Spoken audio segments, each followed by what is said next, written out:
সরকারের পরাজয় দেখছে বিএনপি। 30 ডিসেম্বরের নির্বাচনের পর থেকে ভোট নিয়ে সাধারণ মানুষের মধ্যে এক ধরনের অনাগ্রহ তৈরি হয়েছে।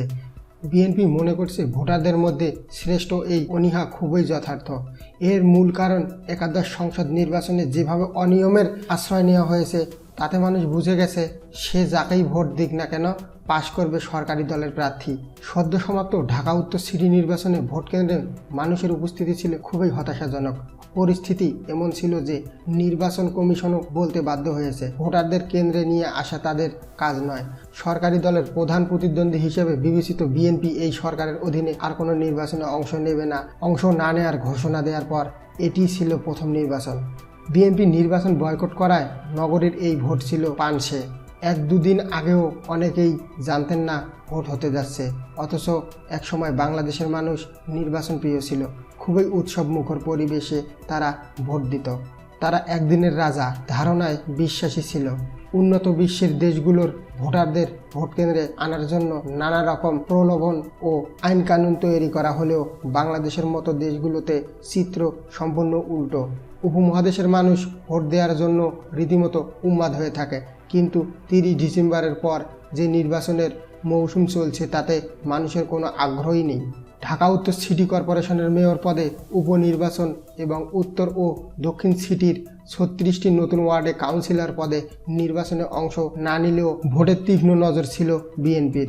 সব ধরনের নির্বাচন বয়কটের ঘোষণা দেওয়ার পর এই নির্বাচনে বেশিরভাগ ভোটারের অনুপস্থিতিকে বড় অর্জন বলে মনে করছেন দলটির নেতারা। তারা বলেছেন জনগণ তাদের সাথে একাত্মকতা প্রকাশ করছে। খোঁজ নিয়ে জানা গেছে সদ্য অনুষ্ঠিত এই নির্বাচনে কোনো কেন্দ্রে কত শতাংশ ভোট পড়েছে, কোথায় কোথায় অনিয়ম হয়েছে, এসব বিষয়গুলো বিএনপি মনিটর করেছে। কেন ভোটাররা ভোট কেন্দ্রে যায়নি? গণমাধ্যমে সাধারণ ভোটারদের সব বক্তব্যের রেকর্ড রাখা হয়েছে। দলের উত্তর ও দক্ষিণ শাখার কর্মীদের প্রতি ভোটের অনিয়ম এবং ভোটার উপস্থিতির চিত্র কেন্দ্রে পাঠানোর নির্দেশনাও ছিল। এর অংশ হিসেবে ভোট চলাকালীন বিএনপি নেতাকর্মীরা সামাজিক যোগাযোগ মাধ্যমে গণমাধ্যমের খবর এবং নিজেদের কাছে থাকা তথ্য সামাজিক যোগাযোগ মাধ্যমে পোস্ট করেছে। বিএনপির যুগ্ম মহাসচিব সৈয়দ মোয়াজ্জেম হোসেন আলাল বলেন, সিটি নির্বাচনে অংশ না নিয়েও বিএনপির এই অর্থে বিজয় হয়েছে যে সাধারণ জনগণ এই সরকার ও নির্বাচন কমিশনের অধীনে কোনো স্তরের ভোটে আর আগ্রহী না। সেটা প্রমাণিত হয়েছে। আওয়ামী লীগের প্রতি একান্ত নিবেদিতরাই শুধু অতি উৎসাহী হয়ে ভোট কেন্দ্রে গেছে, এর বাইরে আর কেউ ভোট কেন্দ্রে যায়নি। উত্তরে জাতীয় পার্টির প্রার্থী সাবিনী বলেছেন তিনি কেন্দ্রে কেন্দ্রে ঘুরে ভোটারদের দেখা পাননি। নির্বাচন কমিশনার মাহবুব তালুকদারও বলেছেন নির্বাচন অংশগ্রহণমূলক হয়নি। তিনি বলেন ভোটের ওপর থেকে মানুষের আস্থা উঠে গেছে। বিএনপি মনে করে এটাই আওয়ামী লীগের রাজনৈতিক পরাজয়। সেই কথাটি এই নির্বাচনের মধ্য দিয়ে নতুন করে প্রমাণিত হলো। 30 ডিসেম্বরে নির্বাচনে ভোট ডাকাতির বিরুদ্ধে নির্বাচনী ট্রাইব্যুনালে মামলা ও গণশুনানি করেছে জাতীয় ঐক্যফ্রন্ট। এখন তারা কর্মসূচির কথা ভাবছে। ফ্রন্টের একাধিক নেতা বলেছে এসব কর্মসূচিতে ভোটবঞ্চিত জনগণকে সম্পৃক্ত করে জোরালোভাবে মধ্যবর্তী নির্বাচনের দাবি তুলে ধরা হবে। ঐক্যফ্রন্টের গত 22 ফেব্রুয়ারি গণশুনানিতে প্রার্থীসহ সবার বক্তব্য এবং নির্যাতিত নারীদের বর্ণনা একত্র করে লেখা হচ্ছে।